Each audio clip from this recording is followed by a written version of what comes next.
meludak. Disitulah kita menyatakan diri sebagai Dewata Berlima. 2014 jadinya. 14. Oke. 14. Dan akhirnya sah jadi musisi. Jadi musisi.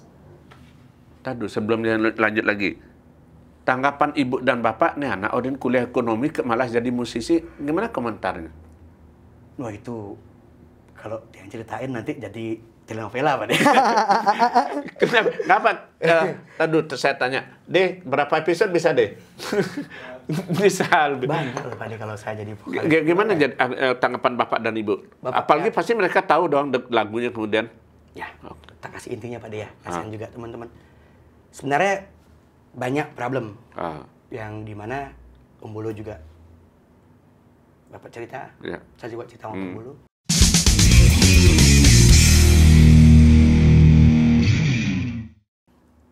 Wah, Bapak itu sampai sakit. Sakit itu karena mikirin terlalu banyak Pak De. Selain anaknya cowok juga mikirin yang lain-lain. Itu berpikir gini, tamat nggak dia ya di ekonomi ya. Sedangkan sekarang ditauin sebagai anak band, sedangkan aku bapak banyak pikirannya. Sing selak melajah, sing tamat, gede gaya gitu jadi. Ya, manan kini banyak lah otaknya pikirannya. Kan. Pikir namanya. Terlalu khawatir jadi bapak. Ya, namanya orang tua kan pasti gitu Pak De. Banyak lah itu. Pada akhirnya dulu pas pertama kali naik itu banyak sekali gejolak dari saya juga. Yang dimana ada fan yang masih, waduh. Yang itu kalau ngomongin suka dukanya selain tantangan dari orang tua segala macam tuh. Setelah resmi di Leong Sinatra gitu, Yudi udah yakin nggak bahwa ini dunia saya sekarang jadi musisi atau apa gitu? Sempat berpikir gitu nggak? Atau masih bercabang juga mikirin ini itu dan segala macam? Masih memang karena lihat orang tua. Betul. Belum fokus kita. Dan bercabangnya itu pada saat saya masih, karena kan musik itu saya bilang having fun. Betul. Apalagi sama band yang sekarang pun masih bandnya Pak De. Tapi bukan bubar sih, kita lebih baik merengangkan diri. Yang Wangsa. Ya Wangsa. Masih banyak teman-teman saya tuh masih coy lah bahasanya. Dimana saya band rock, kok tiba-tiba naik di Bali, ada nama itu terkenal bareng Batu Bolo dengan lagu Cinta bahasanya. Kok saya diginiin ya dulu? Waktu ada. Waktu naik awal itu, Yudi sendiri berpikir nggak bahwa artinya bahwa akhirnya Leong Sinatra itu bisa juga ya diterima orang ya, dan penggemarnya banyak juga. Sempat nggak kepikir gitu? Atau penggemarnya itu yang menjadi dibilang bonus? Ketakutan Pak De. Loh, justru malah takut? Takut Pak De. Gara-gara? Saya takut, karena Pak Tu juga sama. Ketakutannya apa waktu itu? Gini, siapa saya ya? Kok akhirnya kayak orang tahu gimana harus bersikap. Apa itu public figure? Banyak nih otak saya Pak De waktu itu. Saya cuma tahu bermain, having fun, kita kuliah, nyanyi adalah sebuah. Berarti waktu itu istilahnya nggak sempat berpikir manajemen atau apa, nggak cuma tangan sendiri? Nggak ada, tanya Batu, nggak ada. Tanya Om Bolo sendiri, Om Bolo lebih tahu itu. Dan akhirnya malah apa dek gaya ini jadi kan gitu ya? Om Bolo yang lebih.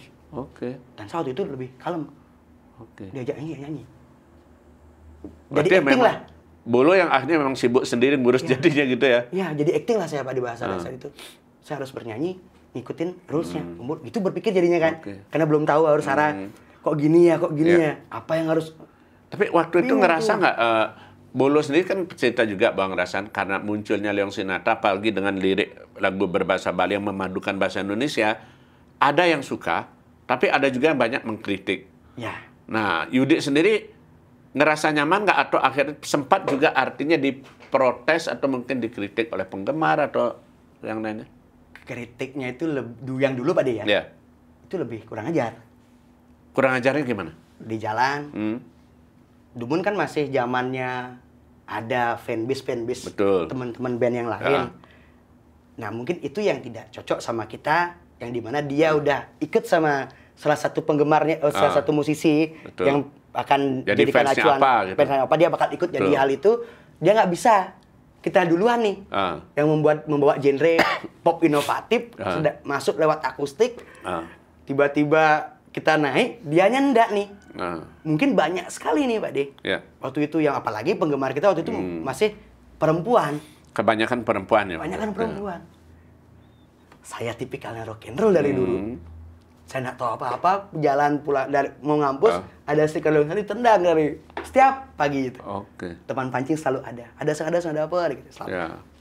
Mulailah nih. mulai ada ketakutan, ya kan, Pak De, kecemasan.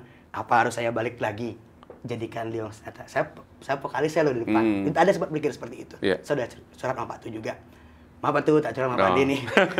Waktu itu ada berpikir seperti ini. Harus aku rubah gaya agar lagu ini diterima, agar bahasa Bali bercampur Indonesia. Biar nggak ada kritik kan? Biar tidak ada kritik, biar nggak aku dibilang sebagai vokalis, maaf Pak De ya, bahasanya vokalis yang cuman menang gini ini banyak lah bahasanya. Sedangkan ada tudingan seperti itu. Ada Pak De dulu, ada. Karena kebetulan penggemarnya kebanyakan perempuan. Yang diincar saya. Pasti vokalis yang ditudingkan. Padahal yang buat lagu itu Om Bulun. Coba. Oke. Itu yang membuat saya lebih apa nih gitu. Tapi faktanya pada waktu itu ketika lagi populer di awal itu sempat nggak menghadapi godaan semacam itu, artinya bahwa dideketin penggemar atau apa segala macam. Saya yang paling nggak peka Pak De. Jujur. Nggak peka? Nggak peka. Tanya Om Bulun. Teman-teman band yang lain, cari semua kru band tahu. Yudi tidak bisa namanya peka sama perempuan. Bener.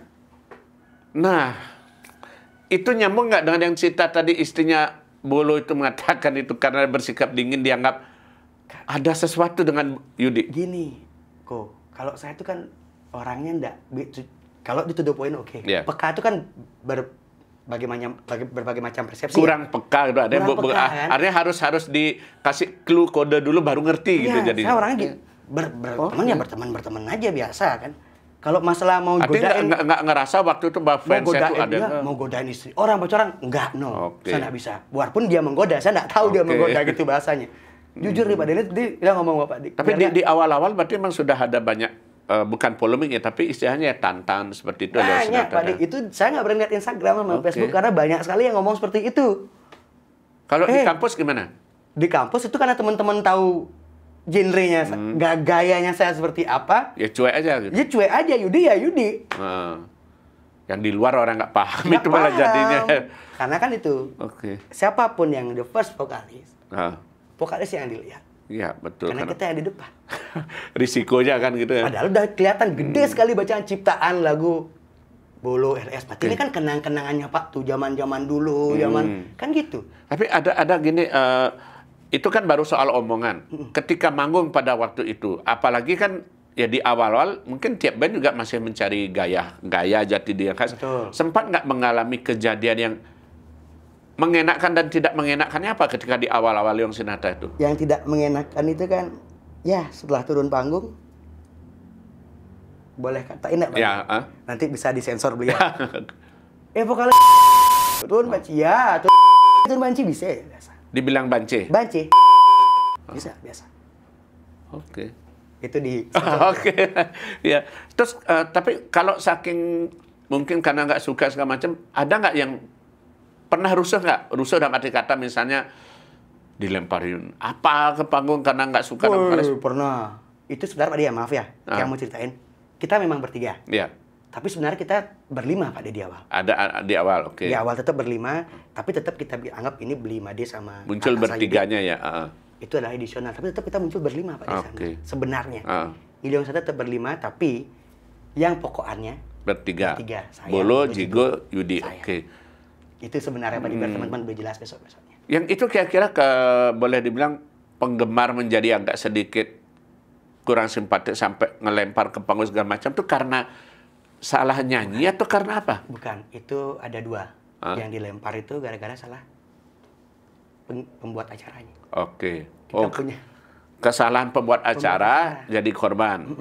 Ya kalau teman-teman, saya pengen nyebut nama tapi nggak enak. Ya, nggak usah. Benteng Samudra lah yang punya waktu itu. Tapi nggak ada omnya nih. Mungkin kita nggak bakal tahu bagaimana rasanya menghibur di pelosok-pelosok waktu itu Pak Dik.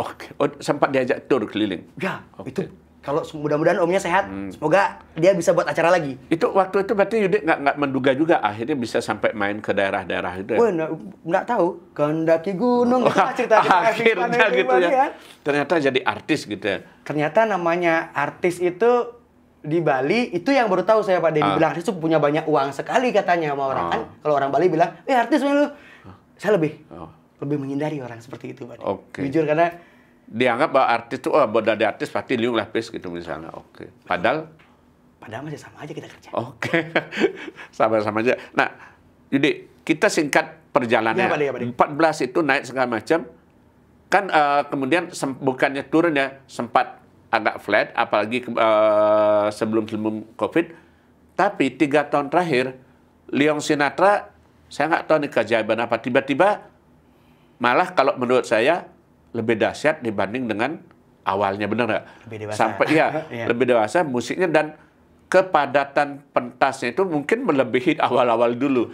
Nah, itu kira-kira apa yang terjadi, transformasi apa yang terjadi dengan Leong Sinatra pada waktu itu, yang Yudi rasakan? Dulu di pandemi, Pak De ya, saya sebenarnya jujur, saya orang yang paling kecil di band, umur yang paling kecil, yang dimana kakak pasti dia berunding sama, saya nanti aja kasih tahu dia gitu bahasanya. Saya yang orang oke-oke di band, Pak De. Oke-oke itu maksudnya, Pak, disuruh kemana, ayo kita berangkat. Nah, pada pandemi, di situ bingung semua. Ya. Dari situ saya baru mulai bergaul. Mungkin waktu itu bergaul tuh, saya orangnya tulus bergaul, Pak De. Itu salahnya. Kan ada gimmick nih, waktu dulu kita ngeluarin lagu Aku. Ya, dikira bahwa, oh nih berita apa di medsos segala macam, paling nih gosip, kayak gitu misalnya kan. Nah, kan bubar. Ketika apalagi sempat misalnya break dengan Bolo and the Strum, dianggap Leong Sinatra bubar. Nah, kayak gitu kan. Itu padahal sebenarnya enggak. Itu cuman kita menenangkan diri, mencari pendewasaan. Bukan gimmick, tapi memang begitu gitu menurut prosesnya. Saya, mungkin Pak Tu yang membuat gimmick ini nggak ngasih tahu ke saya biar saya berubah, Pak De. Tapi itu proses pendewasaan sebetulnya. Saya merasakan banget itu. Kan saya yang paling kecil, Pak Tu nyuruh saya untuk berubah pada saat itu. Kamu tuh udah punya anak, punya istri. Jangan mentingin diri sendiri. Jangan mentingin diri sendiri sama orang lain dulu. Pentingin dirimu sendiri sama keluargamu. Disitulah saya mulai diam di rumah. Pada akhirnya, tapi kan capek juga, Pak De. Mulailah bergaul. Nah, bergaul ini sama teman-teman sekian aja gitu, bilang gitu. Cari teman yang dulu juga kita dianggap sebagai band. Malu jadi bergaul sana gitu kan, Pak De. Wah, di situ bingung, Pak De. Luar biasa bingung. Pada akhirnya coba untuk sendiri di rumah. Pak tuh ngasihlah lagu. Tiba-tiba nih, itu sekitar jam 6 sore. Kasih lagu. Kirim lagu. Saya tumben ngomong gini, Pak Tu mainnya di, Pak Tu aku mainnya di A. Kalau dulu biasanya main, tapi sekarang dulu tumben beri saran.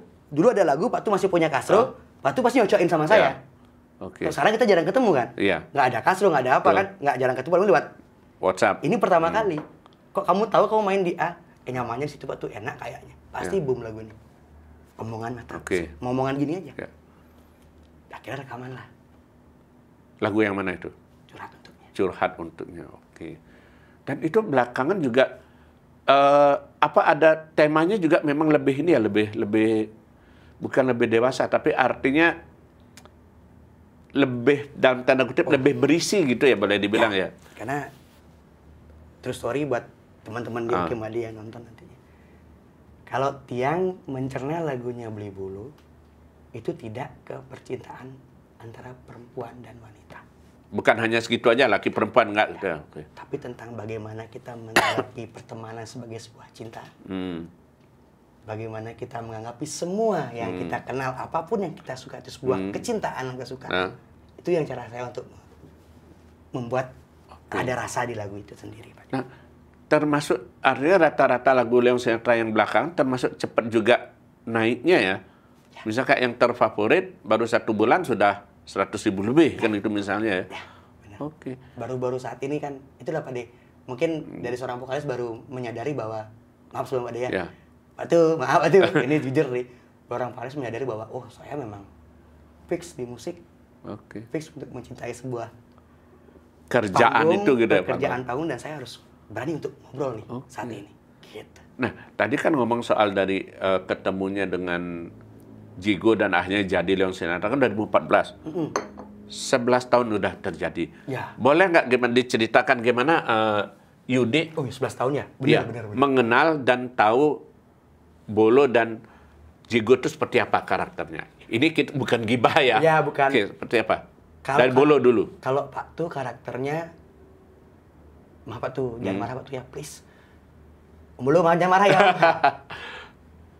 Ego masih ada, Pak Tu, tapi lebih bukan tidak pendendam.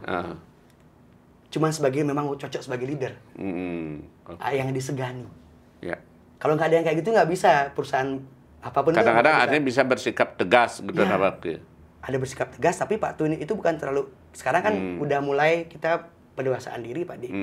Pak Tu tuh udah mulai wisdom sekali, udah lebih enak, nyaman nggak? Dulu kita jujur Pak D dulu pas baru naik, mungkin kita ada gejolak. Pernah dalam tanda kutip pernah berantem sama Pak Tu.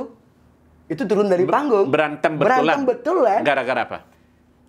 Cuma masalah sepele ngecas cas HP kalau nggak salah. Kru yang harusnya yang ngecas, sampai saya nanya, Pak Tu kok gitu, Pak Tu kok mukanya kayak gitu, mana orang diam aja. Wah, karena saya paling adik, Pak. Dianggap adik kan. Marah malah sama orang yang baru, takutnya dia tersinggung, saya yang dibuat tersinggung, kayak berantem bener. Oke. Nah, itu. Sampai pulang ke rumah ibu tahu. Kalau baiknya apa? Baiknya Putu? Baiknya Pak Tu tetap menerima. Bisa menerima. Pokoknya dia tuh memang kakak saya yang paling sajak ngobrol lah Pak De. Saya tetap anggap kakak sampai kakak kandung lagi. Nah, kalau Jigo sama. Baik buruknya apa boleh dibilang? Aduh. Kurangnya Jigo apa yang ini kan 11 tahun sering diajak manggung, rekaman barang dan segala macam. Pak ini mancingin nih. Nanti saya kena nih nanti nih. Nggak apa-apa. Pak Go, maaf. Kalau beli Jigo, orangnya sebenarnya Pak D ya, sekali nggak suka, tetap nggak suka. Oke. Pendendam dia. Artinya kalau udah dikecewakan, berbalik dengan Tubolo ya. Oke. Pendendam dia. Tapi terkadang kalau seandainya yang beli Jigo ini lebih cenderung gimana Pak D? Kita sama introvert sih bertiga Pak D. Ketiga-tiga introvert. Sama-sama sebenarnya Pak D. Sebenarnya kita sama bertiga. Kalau kita Tubolo pernah bilang dia introvert ya. Oke. Sama-sama sih sebenarnya. Tapi sebenarnya kalau dibilang introvert, ya kita introvert masih bisa masih bisa komunikasi yang lebih enak kan. Tapi yang paling parah tuh beli Jigo. Saya takut gini Pak, takut tersinggung dianya, orang masuk, makanya lebih calm down dia. Oke. Makin jarang untuk ngomong, tapi ngomongnya lebih Nah, ini kan sekarang saya nanya balik. Kalau Yudi menilai diri sendiri, kurang lebihnya Yudi di mana? Saya banyak kurangnya, Pak Dik. Jujur. Misalnya? 1, kurang dewasa, iya. Oke, karena merasa paling kecil ya di mana 2. Oke. 1, kedua, ragu-ragu. Oke. Kalau sekarang pendapat saya kayak gini nih. Kalau diraguin lagi bisa orang, berubah. Kalau diraguin sama orang, saya bisa nggak jalan. Oh iya ya, itu jadinya berubah lagi. Gitu. Pada akhirnya ujungnya orang lain yang ngambil. Oke. Inspirasi hal yang seperti itu. Nggak bisa konsisten berarti ya gitu. Oke. Makanya saya harus ada penyangga lagi. Tapi selama bertiga di Leong Sinatra ini, artinya siapa yang sering ketika terjadi konflik bukan artinya sampai berat, nggak, artinya ketika jadi nggak cocok, nggak nyambung, siapa yang jadi penengah biasanya? Terkadang penengah itu Pak D, kalau saya sih nganggapin kalau kita konflik besar sih nggak ada. Ya artinya ketika rekaman bahwa Tubolo maunya begini, terus Judi maunya gini, atau ini gimana? Nah, yang kita jarang rekaman bertiga. Ya karena udah satu-satu ya. Pas masuk. Oke. Kalau seandainya ada amarah antara Beli Bolo sama Beli Jigo, saya tahu. Oke. Yeah. Saya tahu di situ yang susahnya Pak D terkadang. Beli Jigo belum aransemen nih. Oh iya. Ada yang nggak masuk di gede Jigo dan segala macam. Sekarang saya rekaman disuruh nih, pasti vokal disuruh duluan. Iya. Nantinya. Karena buntu bahasanya kan, mana nggak enak lagu nih. Yang kena pasti saya. Disuruh naik dulu, baru gitar belakangan. Gimana nih? Karena dulu sama Jigo kan, dengan alun yang munyon nak kena. Di situ saya terkadang mau curhat sama siapa. Tapi gara-gara didikan mereka, saya tahu Pak D. Bahasa kan gini, ada vokalis yang langsung jadi, ada vokalis yang ditempa banyak hal untuk menjadi sebuah seniman. Yang itu yang lebih bakal disenengin sama orang dimanapun nanti kamu. Oke. Itu yang saya suka dari didikan mereka. Tapi saya sebenarnya dididik sama mereka berdua. Nah, ini saya udah sempat cerita juga, walaupun nggak benar, dan Bolo kemarin kan ketika bahwa kalian jarang ketemu maksudnya bukan karena musuhan ya kan, seperti bilang tadi rekaman terpisah, ketemu hanya di panggung dan segala macam. Sempat nggak Yudi ngerasa akhirnya pada satu ketika berpikir bahwa aduh kayaknya jenuh nih, udah nggak bisa dah atau apa? Sempat nggak berpikir gitu?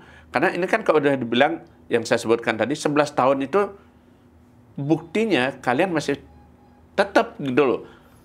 Seberapapun mungkin masalah yang pernah dilakukan itu. Kalau saya apa yang membuat itu? Saya jenuh nggak pernah Pak D. Jenuh itu paling-paling kalau Pak tuh isin gini yuk. Agar lebih gitu. Itu aja sih sebenarnya. Sama Pak tuh aja dia ngobrol, sama Beli Bulu aja ngobrol pada satu. Tapi kalau menurut Yudi dan yang Yudi rasakan yang membuat kalian bertiga akhirnya tetap bisa kompak itu apa? Kompak itu karena ya gini aja kita, visinya kita sama. Mungkin leluhur. Nah, itu lagi balik ke situ lagi. Mungkin dulu leluhur saya pernah kayak gini mungkin sama Beli Bulu sama. Ada ikatan. Ya, ada ikatan karma. Ya nggak tahu Pak De. Pokoknya Pak tuh mungkin kita ada kadang-kadang kayak gitu. Ya kalau nggak ada orang bilang kalau nggak ada ikatan karma itu mungkin biar kengken ya caranya pasti bubar. Mau Pak De, jati tuh. Sayu waktu nih kan. Mungkin taksunya kita mungkin ada yang saling menutupi Pak De. Betul. Pak tuh taksunya di penulis gitu bahasanya kan. Pak tuh kan sering baca cerita sama Pak De.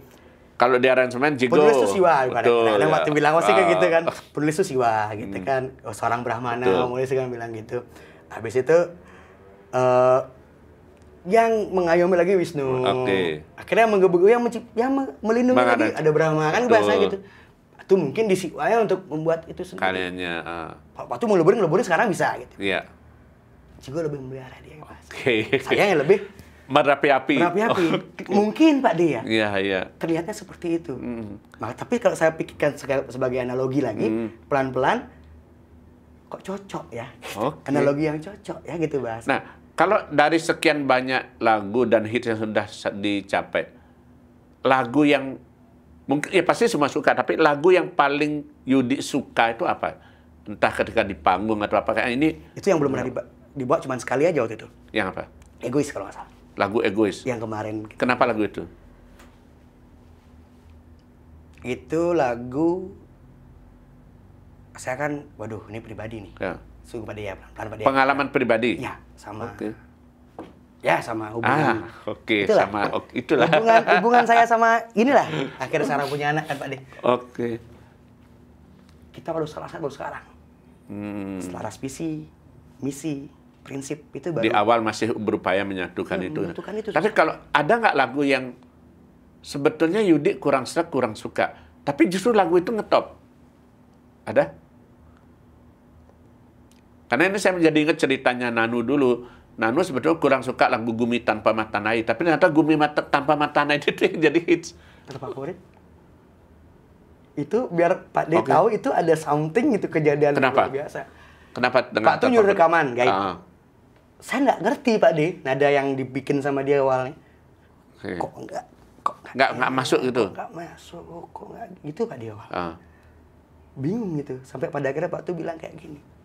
Cukup kita jadi teman pada saat main band aja. Di luar nggak ada gitu. Takut kan? Apa ini gitu kan? Oh pasti gara-gara lagunya nggak mau tak rekam nih orang gitu. Tak coba. Awalnya sempat nggak mau direkam lagu itu? Saya takut Pak De. Takut itu gini. Cocok nggak sama hati? Sama pembuat lagunya nih. Kan nadanya kan dia bercerita nih Pak De. Betul. Kayak ngobrol nih lagunya nih. Aku selalu ingat lagu kesayanganmu. Sekarang masih bisa ngambil dulu. Kok nggak ada naiknya? Di mana konfliknya? Di mana? Bingung nyari konfliknya itu di mana? Pada saat itu rasanya saya belum dapat Pak De. Tapi nggak sangka akhirnya pelan-pelan saya pelajarin. Pak tuh main soalnya ngasih tahu lagu itu sama ada satu lagu Pak De, Deep Talk tuh. Yang TikTok. Deep Talk sama featuring sama Kadis KPB. Antara tinggi saya masih bisa ngambil. Job main kita tuh pada saat itu kan masih ngempur tuh. Betul. Pas Deep Talk itu terjadi, nah itu ada hujatan kan akhirnya waktu itu. Kurang aja. Itu Pak De, makanya serba salah. Waktu itu. Kalau sekarang ini aja, sampai sejauh ini gitu, Yudi sendiri ngerasa ada yang berubah nggak? Apalagi Yudi bilang tadi introvert segala macam. Yudi dulu dengan Yudi sekarang sebelum jadi public figure dan sekarang telah jadi public figure. Yang dulu saya pengen balik seperti yang dulu Pak De. Lebih pede lagi lihat orang. Kenapa nggak pede? Nah, dengar cerita katanya juga awal-awal manggung dulu malah takut pada orang banyak. Jujur, true story. Gimana ceritanya seorang vokalis takut sama penonton? Kalau dulu kan band rock and roll Pak De dengan akustik kan berbeda Pak De. Oke. Saya dulu paling suka sama. Waktu band rock and roll nggak berpikir penonton. Saya suka dulu orang-orang dulu pasti tahu kenapa Leo Sinatra orangnya vokalisnya lebih energik. Yeah. Bisa loncat di panggung padahal dia akustik loh. Yeah. Saya senang Eddie Vedder, Pak. Oke. Dia per jam, vokalisnya per jam. Betul. Senang sekali. Saya ngefans banget. Sama kakak, sama dia. Sekarang kita band akustik, gimana caranya untuk mengapresiasi? Jadi malah nggak pede ngeliat penonton. Nggak pede jadinya mau gerak kita kemana. Itu sampai berapa lama tuh Yudi menyesuaikan diri akhirnya? Sampai sekarang pun udah mulai bisa kemana gitu, udah mulai. Tapi ketika berinteraksi dengan penonton nggak masalah. Okay. Tapi kadang-kadang dulu lebih Pak tuh yang lebih banyak ngobrol. Oke. Wah, berarti mirip dengan Dibawa dan Lanang dong. Ya. Di awal-awal Lanang yang banyak bicara, sekarang Dibawa udah oke, berarti sama ya. Karena itu mungkin Pak Dea. Dulu pada saat band rock, band ya sama teman-teman yang lain itu kan kita bebas. Ya. Ini panggung gua nih. Bahasa kasar kan? Ya. Ini panggungku. Artinya harus bisa lebih kalem, lebih tenang ya. Kalau di band ini kan, stop dulu, tenang. Lagu ini ayo ada anak. Kita nggak bisa. Artinya harus banyak juga komunikasi dan penonton. Itu yang paling bingungkan saya Pak D. Membingungkan di situ. Nih Yudi, seandainya kalau misalnya satu saat Yudi nggak lagi di band, atau taruhlah misalnya tiba-tiba Tubulo mengatakan, yuk cukup sampai di sini, kita bubar. Apa yang mau Yudi kerjakan? Tetap ngeband di musik? Saya buat. Atau yang lain? Dan semoga Pak D itu nggak terjadi ya. Ya, seandainya tidak bermusik lagi. Seandainya nih, tetap bermusik pasti. Tetap di musik jadinya. Oke. Saya coba untuk buat. Artinya kok jadi lagunya ada kamu buat, ada nggak ada Leong Sinatra, tetap di musik jadinya. Tetap di musik. Oke. Karena sudah umur Pak D. Oh, ya, umur. Mau jalan kemana lagi kita? Kalau kita. Tapi nggak ada kepikiran, tadi kan sarjana ekonomi dan katanya otaknya encer juga, anak IPA ke ekonomi dan lancar malah. Gini Pak D. Ada nggak niat ke pendidikan? Ke pendidikan ada. Tapi itu ke seni pertunjukan. Oh, tetap di seni aja di hubungannya. Oke. Makanya kalau musik kan tetap seni Pak D kan. Musik tetap seni, saya tetap bermusik ya. Pokoknya tetap di kesenian lah. Karena laki saya ada di sana mungkin. Oke. Dan jadi seperti sekarang kalau itu ya. Kalau berbisnis enggak Pak D. Sama kayak Pak Tu saya. Nggak ada jiwa bisnis. Kalau Pak Tu berbisnis ujungnya teman yang belanja kita nggak jadi. Nggak enak minta. Nagih gratisan, nagih diskon. Saja. Nggak enak minta uang kan Pak D. Gratisan, diskon, sponsor. Kengkengnya. Sorry gitu. Ya, Oke. Nah, satu lagi Yudi yang lain mungkin. Ada nggak apa yang ingin Yudi sampaikan terutama kepada fans Leong Sinatra mungkin yang katanya sekarang kan cenderung usianya lebih ke muda. Ya lebih muda ya, anak gen alpha, gen segala macam. Ada nggak yang Yudi ingin sampaikan? Tetap jadi diri sendiri, tetap tetap mengapresiasi karya orang lain. Oke. Dan tetap berkarya. Tetap berkarya dan pede sama karya sendiri. Dan tetap makenyem. Ya, itu dia. Tetap pede sama karya dan tetap pede sama karya sendiri ya, Pak D. Oke. Tetap hormati orang tua lah intinya. Ya, mudah-mudahan tetap kreativitasnya lancar ya di Leong Sinatra dan bisa tetap berkarya. Terima kasih sudah mampir di Oke Made. Dan sebelumnya minta maaf kalau saya salah kata-kata, agak belibet dan agak menggebu-gebu. Karena pertama kali ini kayaknya nanti kita bisa ada keundang lagi nanti untuk cerita yang lain. Okay. Podcast pertama kali yang serius seperti ini. Dan saya jarang diundang podcast, cuma Oke Made ini yang pertama. Terima kasih. Dan mudah-mudahan cerita tadi menginspirasi ya. Oke. Terima kasih banyak di Oke Made bisa jangan lupa di sini. Salam secangkir kopi hangat. Saat ini berakhir, depan jauh berakhir.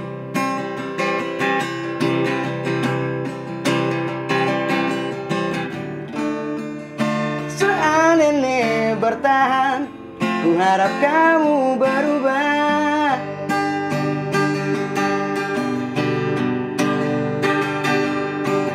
Aku selalu ngemang kamu,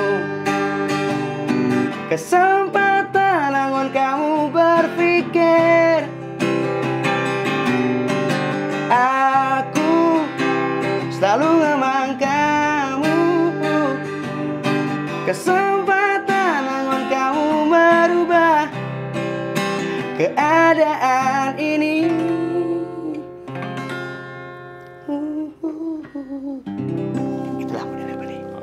kasih banyak.